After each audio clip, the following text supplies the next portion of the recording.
Bukod sa mga usaping bilateral, pangunahing layunin ng China-ASEAN Expo ay ang pagpapalakas ng ugnayang pang-ekonomiya ng mga bansang kasapi ng Southeast Asia at China na inaasahang makakatulong sa pagpapalago ng mga negosyo sa naturang mga bansa.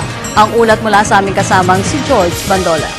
Pagpapalakas ng pagnenegosyo sa mga bansang kasapi ng Southeast Asia at China. Ito pangunahing layunin ng ikasyam na China-ASEAN Expo dito sa Nanning, Guangxi Province, China. Sa loob ng 7 araw, pag-uusapan ng mga bansang kasapi ang pagpapaunlad ng pagnenegosyo, pagpapatibay ng mga bilateral relations, pagpapalakas ng bansang Myanmar sa larangan ng trade and investments at pakikipag-usap sa mga industry players.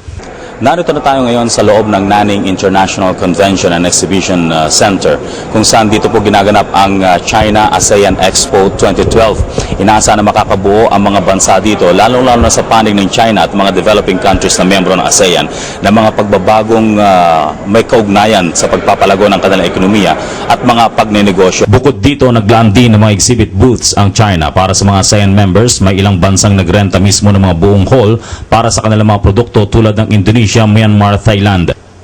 Sa delegasyon ng Pilipinas, si Undersecretary Cristino Panlilio naatasang muna kasama ang Philippine Business Chamber para sa delegasyon ng Pilipinas. Wanted to promote more understanding and more cooperation, and we also hope that through this expo, I will believe that this is a chance for us to renew our friendship with China.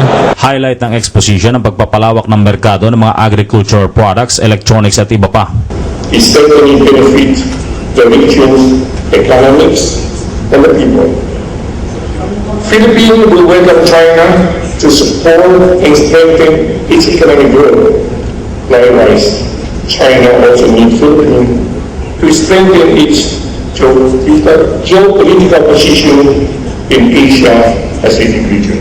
Inaasang makakabuo ng mga panibagong agreements o kasunduan sa larangan ng pagnenegosyo ang mga bansang kasapi ng Association of Southeast Asian Nations plus China. Sa susunod na taon, Pilipinas na po ang i-feature dito po sa ASEAN o sa pagpapatuloy ng China-ASEAN Expo. Kasama sina Romel Tagbas at Joseph Parafina mula rito sa Nanning, Guangxi Province sa China para sa Telebisyon ng Bayan, George Bandola.